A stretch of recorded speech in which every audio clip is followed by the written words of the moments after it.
नमस्कार, मैं हूं आपके साथ मयंक शर्मा और आप देख रहे हैं SBCN टाइम्स। आइए नजर डालते हैं आज की कुछ प्रमुख हेडलाइंस पर। अज्ञात युवक की सर कुचली हुई लाश मिली, मौके पर पहुंचे नीमच CSP। प्रथम दृष्टया मामला हत्या का आया सामने। शहर के BPL चौराहे पर गुरुवार को पुलिस ने वाहन चालकों को रोका। स्वास्थ्य विभाग टीम ने उन वाहन चालकों का किया कोविड टेस्ट। जासूसी कांड पर मंदसौर और सीतामऊ में किया कांग्रेस ने प्रदर्शन। PM मोदी का पुतला जलाने की कोशिश।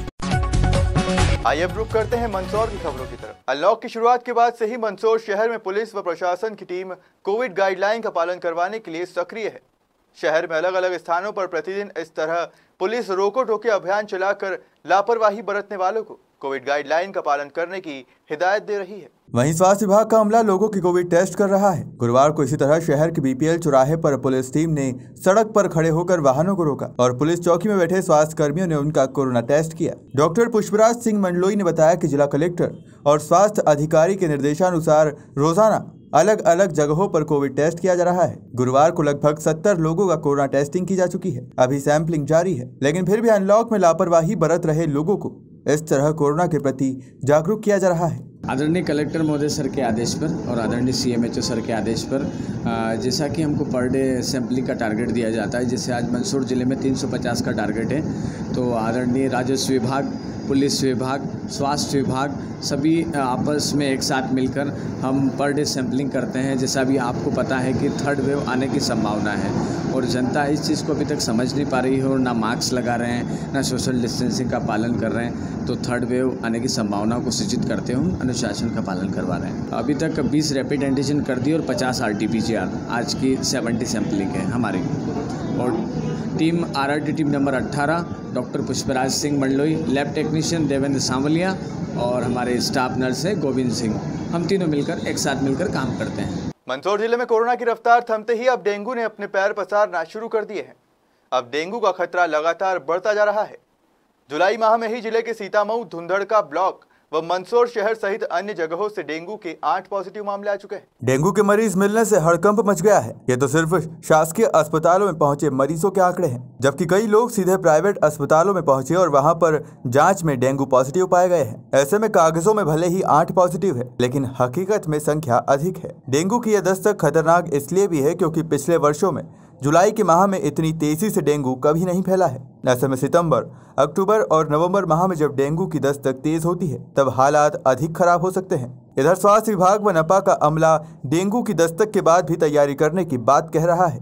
हाँ, जिला मंदसौर में जो है पिछले साल भी डेंगू के काफ़ी मरीज मिले थे और अभी 1 जनवरी से लेके लगभग 9 जुलाई तक तो कोई भी पेशेंट नहीं था, कोई भी जीरो था। और ये 10 जुलाई से लेके और 19 जुलाई के बीच में अभी तक हमें 8 केस मिले हैं मंदसौर ज़िले में, जिसके अंदर जो है धुंधड़का ब्लॉक में 2 गांव में मिले हैं। एक तो नांदवेल में मिला है, एक अमलावद में मिला है और 4 केस जो है सीतामऊ में मिले हैं। 3 तो प्रॉपर सीतामऊ के हैं और एक गांव शिकला का है ना। और मंदसौर में बड़ी होली में भी एक केस मिला है और एक रतलाम ज़िले का है ना। इस प्रकार करके 8 जो है हमारे जो है पॉजिटिव केस डेंगू के निकले हैं और 8 की स्थिति जो है अच्छी है, कोई भी इसमें गंभीर नहीं है। और डेंगू को लेके हम जो है प्रतिवर्ष जो है अभियान चलाते हैं और इसके लिए जो है फॉगिंग का कार्य भी किया जा रहा है। घर घर जाके जो है लार्वा सर्वे भी किया जा रहा है। लोगों को समझाइश दी जा रही है कि किसी भी बर्तन में जो है लंबे समय तक पानी भर के नहीं रखें, सप्ताह में कम से कम एक बार उसको खाली कर दें ताकि उसमें लार्वा पनप न पाए। हमारा जो है मलेरिया डिपार्टमेंट जो है इसके लिए पूरे मुस्तैदी से लगा हुआ है और ये सर्वे कार्य, लार्वा सर्वे कार्य लगातार जारी है। हाँ, ऐसा ज्ञात हुआ है कि सीतामऊ क्षेत्र में जो है कतिपय डेंगू के मरीज मिले हैं। मंदसौर में वर्तमान में अभी कोई ऐसा केस जो है वो ट्रेस नहीं हुआ है। फिर भी हमारे द्वारा जो है प्रिकॉशनरी मेजर्स लेने के लिए जो है दवाइयों का छिड़काव शुरू कर दिया गया है और हमारे द्वारा जो है वो फॉगिंग की कार्रवाई भी शुरू कर दी गई है ताकि जो है वो किसी प्रकार की यदि कुछ ऐसी स्थिति निर्मित होती है तो उसको पहले ही निपटा जा सके। देश भर में जासूसी कांड को लेकर कांग्रेस मोदी सरकार को निशाना बना रही है। मंदसौर जिले में भी कांग्रेस ने जासूसी कांड का विरोध करते हुए पीएम मोदी का पुतला जलाने की कोशिश की। मंदसौर शहर के गांधी चौराहे पर युवक कांग्रेस ने जासूसी कांड के चलते प्रधानमंत्री का पुतला फूंकना चाहा, लेकिन मौके पर तैनात पुलिस ने कांग्रेस जनों से पुतला छीन लिया। इस दौरान पुलिस व कांग्रेसियों में जमकर छीना झपटी हुई। दूसरी तस्वीर जिले के सीतामऊ नगर की है, जहां लदुना चौराहे पर कांग्रेस जनों ने जासूसी कांड पर विरोध प्रदर्शन करते हुए प्रधानमंत्री का पुतला फूंकने की कोशिश की। यहां भी पुलिस ने पीएम का पुतला फूंकने से रोक लिया। इस दौरान यहां भी पुलिस व कांग्रेसियों के बीच झूमाझटकी हुई।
पिपलिया मंडी स्थित कृषि उपज मंडी में बालाजी मंदिर की समिति की बैठक का आयोजन संपन्न हुआ।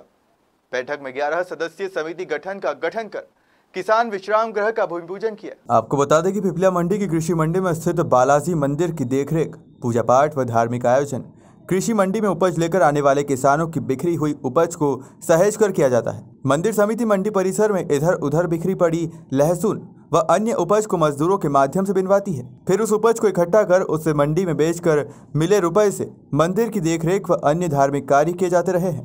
बैठक में व्यापारी संघ अध्यक्ष मनोहर मनवानी, पूर्व मंडी उपाध्यक्ष शंकरलाल हरजानी, पूर्व सचिव गोपाल भूत, वरिष्ठ व्यापारी मोहनलाल गुप्ता, हम्माल तुलावटी प्रतिनिधि बालचंद धनगर, युवराज सिंह शक्तावत, सुनील हारोड़ तथा ब्रिजमोहन भाना को मंदिर समिति में सदस्य बनाए गए। प्रतिमाह मंदिर का लेखा जोखा करने व बिना समिति कोई भी निर्णय नहीं किए जाने पर सहमति बनी। बैठक के बाद बालाजी मंदिर के पीछे स्थित किसान विश्राम गृह की ऊपरी छत पर विश्राम गृह बनाने को लेकर भूमि पूजन किया गया। मंडी व्यापारी संघ अध्यक्ष ने बताया कि दूर दराज से स्थानीय कृषि उपज मंडी में उपज लेकर आने वाले किसानों की सुविधा के लिए विश्राम गृह का भूमि पूजन किया गया। समिति के सदस्यों ने निर्णय लिया है कि किसानों को बिस्तर के लिए इधर उधर भटकना न पड़े, इसलिए बिस्तर की व्यवस्था भी विश्राम गृह पर ही रहेगी। पूर्व में मंदिर समिति ने स्थानीय कोविड केंद्र पर भर्ती मरीजों के लिए 51,000 की दवाइयां भी प्रदान की थी। पूर्व समिति ने मंदिर के जीर्णोद्वार के अलावा किसान विश्राम गृह का निर्माण करवाया है। उसी के ऊपरी तल पर एक और किसान विश्राम गृह का भूमि पूजन किया गया। बजरंगबली की जय। आज बजरंगबली के आशीर्वाद से व्यापारी संघ, हिम्माल संघ, तुलावटी संघ और मंडी के जितने भी जुड़े हुए सभी लोगों ने मन में आया कि आज एक मीटिंग रखकर एक समिति का गठन किया जाए। आज मंडी में बालाजी मंदिर का समिति का गठन हुआ है, जिसमें आज ये निर्णय लिया गया कि किसानों की सुविधा के लिए एक ऊपर और हाल बनाया जाए और जो बिस्तर किसान बाहर से लाते हैं सोने के लिए, उनको तकलीफ़ होती है, उनको जो भी असुविधा होती है उनकी जो सुविधा की जाए। तो बालाजी मंदिर की जो असीम कृपा इस मंडी पे बनी हुई है, सारे जितने भी मंडी में जुड़े हुए हैं उन सबकी मन में एक बात आई कि हमको और भी बढ़ चढ़कर ऐसा नाम कमाना चाहिए इस पिपलिया मंडी में बालाजी मंदिर द्वारा, ताकि आने वाले समय में लोगों को याद रहे कि पिपलिया मंडी में जाना और उस मंडी की सुविधा देखना और हर जगह ये चर्चा करना कि वाकई पिपलिया मंडी में व्यापारी द्वारा, किसान द्वारा, हिम्माल द्वारा, तुलावटी संघ द्वारा जो कार्य किया जा रहा है, वो जो कार्य किया जा रहा है, जो सुविधा दी जा रही है, वो काफ़ी है, बहुत अच्छा है। बजरंगबली से प्रार्थना करते हैं कि अच्छे से अच्छा काम हो। जय हो बजरंगबली की जय। पिपलिया मंडी स्थानीय प्राथमिक स्वास्थ्य केंद्र पर 18 तथा 44 वर्ष से अधिक उम्र के लोगों को वैक्सीन का पहला व दूसरा डोज लगाया गया। कोविड वैक्सीन डोज की सूचना के चलते टीकाकरण केंद्र पर भीड़ उमड़ पड़ी। इसके चलते शारीरिक दूरी नियम का पालन भी नहीं हो पाया। पुलिस व स्वास्थ्य कर्मी नियमों के पालन करने की समझाइश भी दे रहे थे। फिर भी नियम का पालन नहीं किया गया। वैक्सीन के प्रति जागरूकता और पहले आओ पहले पाओ की तर्ज पर टोकन प्राप्त करने के लिए बुधवार शाम से ही लोगों ने कतार लगा रखी थी। गुरुवार को 8 बजे टोकन बंटना शुरू हुए। 200 टोकन बंटे गए थे। 10 बजे से टीकाकरण हुआ। महिलाओं में भी उत्सुकता दिखी। आइए अब रुख करते हैं नीमच की खबरों की तरफ। खाद्य एवं नागरिक आपूर्ति अधिकारी राजीव वर्मा ने नया गांव नीमच रोड स्थित कानका फंटा होटल तुलसी के सामने स्थित एक बायोडीजल पंप पर कार्रवाई की। खाद्य अधिकारी ने बताया कि एक बायोडीजल पंप अनाधिकृत रूप से संचालित हो रहा था, जिसकी जांच की तो 260 लीटर डीजल मिला। वहीं 1200 लीटर डीजल सेल करना बताया। वहीं बिना परमिशन के डीजल बेचना भी गैरकानूनी माना गया है। अनाधिकृत रूप से पंप के मालिक नरेंद्र सिंह चुंडावत निवासी भदेसर जिला चित्तौड़ संचालित कर रहा था। खाद्य अधिकारी ने जांच में और भी खामियां पाई, जिस पर कार्रवाई कर पंप को सील कर दिया गया है। वहीं पंप मालिक को वैध डॉक्यूमेंट के साथ उपस्थित होने को कहा है और इस मामले में जो भी तथ्य सामने आएंगे कार्रवाई की जाएगी। मुझे जानकारी मिली कि कानका फट्टा जो रोड है उसके तुलसी होटल के सामने एक पंप अनाधिकृत रूप से संचालित हो रहा है। उस संबंध में सूचना प्राप्त हुई थी, तो मैंने अपने कनिष्ठ आपूर्ति अधिकारी श्री जितेंद्र और विजय को भेजा और उन्होंने देखा कि वास्तव में यहाँ पर एक अनऑथराइज बायोडीजल पेट्रोल चल रहा है और इसका हमने भौतिक सत्यापन भी किया इनके स्टॉक का। तो इन्होंने बताया है कि इनके पास 2000 लीटर डीजल आया हुआ था, लेकिन भौतिक सत्यापन में हमको 260 के आसपास हमने डिप्रोट से उसका भौतिक सत्यापन किया गया। तो और इन्होंने ये भी स्वीकार किया कि 1200 लीटर के आसपास हमने इसको सेल किया है और इनके पास इस वितरण के संबंध में या सेल करने के संबंध में या कोई भी ऐसा कोई अथराइज हमको पेपर्स नहीं प्राप्त होने के कारण हमने ये पंप को सील किया है और इनका जो 260 लीटर डीजल है उसको हमने जब्त किया है। नहीं, ये पहले जो संचालित हो रहे थे और उन्होंने तो अपनी फॉर्मेलिटीज़ पूरी करने की कार्रवाई पूरी कर दी है और मेरे कार्यालय में भी ऐसे कई पेपर्स आ गए हैं जो गवर्नमेंट की फॉर्मेलिटीज़ पूरी करना था और उन्होंने कर ली है। लेकिन कुछ ऐसी औपचारिकता होती है जिसमें समय लगता है, लेकिन इनके पास ऐसी कोई भी ऐसे दस्तावेज नहीं मिले, इसके कारण हमको सील करना पड़ा। ये नरेंद्र सिंह चरणावत ऐसा बताया है इन्होंने और ये चित्तौड़गढ़ के रहने वाले हैं, ऐसा जो कर्मचारी थे उन्होंने बताया है। एक्चुअली हमारे पास ऐसा कोई पेपर्स भी नहीं है जिससे हम बता पाएँ कि उनका मालिक कौन है। वो हम उसकी विवेचना करेंगे, जानकारी लेंगे उसका हो सकता है, लेकिन अभी तो हमारी इसके बाद जब पेपर्स आएंगे उसके बाद हम सही जानकारी दे पाएंगे आपको। अभी प्रथम में किन लोगों के नाम आ रहे हैं इसमें? कौन लोग हैं?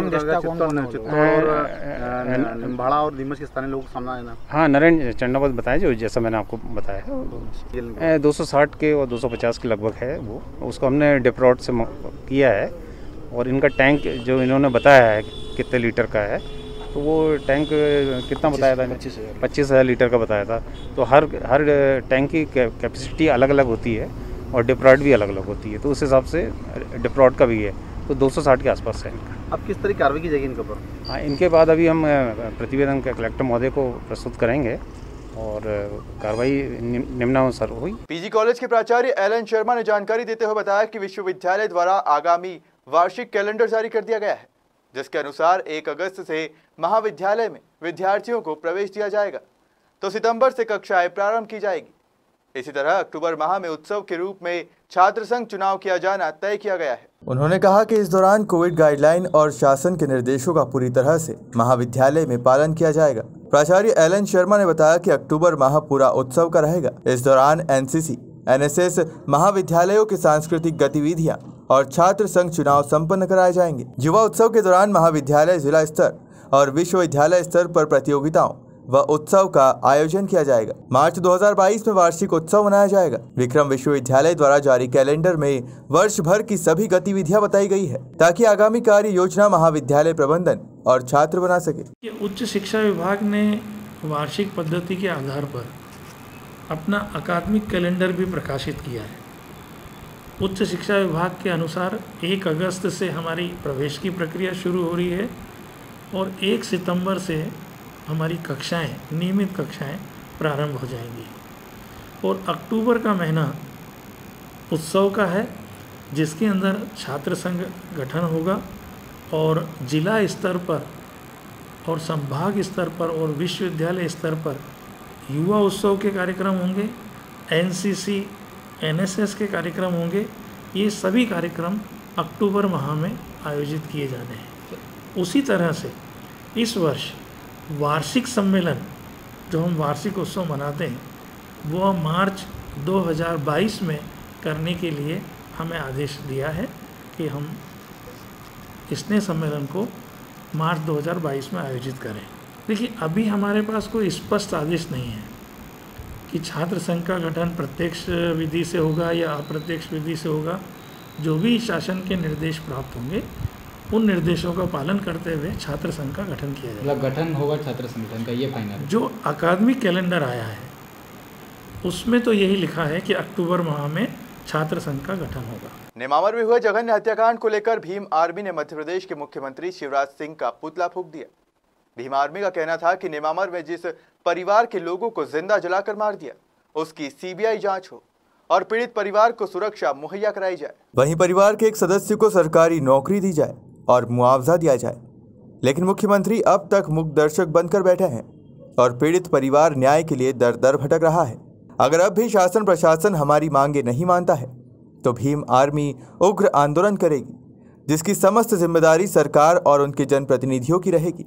देखने वाली बात यह है कि मध्य प्रदेश के मुख्यमंत्री शिवराज सिंह चौहान का पुतला शहर के बीच चौराहे पर जल गया और प्रशासन को भनक तक नहीं लगी। कहीं ना कहीं प्रशासन के खुफिया तंत्र की इसमें पोल खुलती हुई दिख रही है। पहली बार ऐसा हुआ कि प्रदेश के मुखिया का पुतला बीच शहर में जल गया और प्रशासन का लाव लश्कर नहीं आया। सरकार शर्म करो, शर्म करो, शर्म करो। नेमावर हत्यारों को फांसी दो, फांसी दो, फांसी दो। शिवराज सरकार मुर्दाबाद, मुर्दाबाद, मुर्दाबाद। भीम आर्मी जिंदाबाद, जिंदाबाद, जिंदाबाद। जय जय जय जय जय भीम, जय भीम। भीम आर्मी जिंदाबाद, जिंदाबाद। कारण यह है कि भीम आर्मी ने आज पुतला इसलिए दहन किया क्योंकि नेमावर में जो जघन्य हत्याकांड हुआ, पूरे परिवार को जलाकर पूरे परिवार की उनने हत्या कर दी। उनकी अभी तक सीबीआई जांच के आर्डर नहीं दिए गए और ना ही पीड़ित परिवार को कोई सुरक्षा प्रदान की गई और ना ही पीड़ित परिवार को सरकारी नौकरी दी गई और ना ही पीड़ित परिवार को 2 करोड़ का मुआवजा दिया गया। इस मांग को लेकर हमने शिवराज सिंह जी चौहान मुख्यमंत्री का पुतला दहन किया है। हमारी मांगी यही है कि इस कांड में सीबीआई जांच हो और पीड़ित परिवार को सुरक्षा मुहैया कराया जाए और अपराधियों को फांसी दी जाए। हरकिया खाल रोड पर जाजू सागर डैम की पाल के किनारे एक युवक की लाश और इसके पास में ही एक टीवीएस कंपनी की स्कूटी मिली, जिसकी सूचना स्थानीय लोगों द्वारा पुलिस को दी गई है। फिलहाल युवक की पहचान नहीं हो पाई है। घटनास्थल पर मिली स्कूटी क्रमांक MP 44 MQ 7209 जो पठारी मोहल्ला यादव मंडी बघाना निवासी किसी जितेंद्र तौर के नाम से रजिस्टर्ड पाई है। घटना की सूचना मिलते ही स्थानीय जीरन पुलिस थाना प्रभारी योगेंद्र सिसोदिया भी मौके पर पहुंचे। प्रथम दृष्टया मामला हत्या का बताया जा रहा है, जिसके अनुसार लाश के सिर में काफी गंभीर चोटें पाई गई है। वहां पास ही शराब की बोतल के कांच के टुकड़े दिखे। लाश मिलने से क्षेत्र में सनसनी फैल गई है। वहीं मौके पर नीमच CSP राकेश मोहन शुक्ल पहुंचे। गुरुवार को दोपहर 3 बजे मनासा में मध्य प्रदेश पंचायत एवं ग्रामीण विकास विभाग संयुक्त मोर्चा के संगठन कर्मचारियों ने मनासा जनपद कार्यालय में मुख्य जनपद अधिकारी व मनासा अनुविभागीय अधिकारी कार्यालय में SDM मनीष कुमार जैन को मुख्यमंत्री शिवराज सिंह चौहान के नाम अपनी मांगों को लेकर ज्ञापन सौंपा। साथ ही आज से सभी शासकीय कर्मचारी अपनी मांगों को लेकर हड़ताल पर रहेंगे।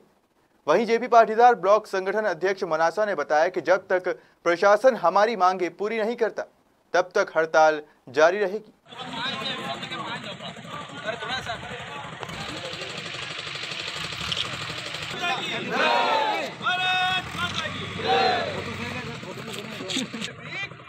जिंदाबाद, जिंदाबाद। भारत माता की जय। खड़े भी दुई भारत की जय।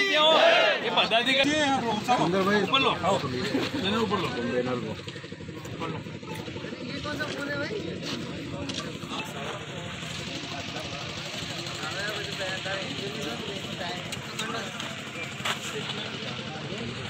सहयोग मोर्चा जिंदाबाद। हमारी मांगे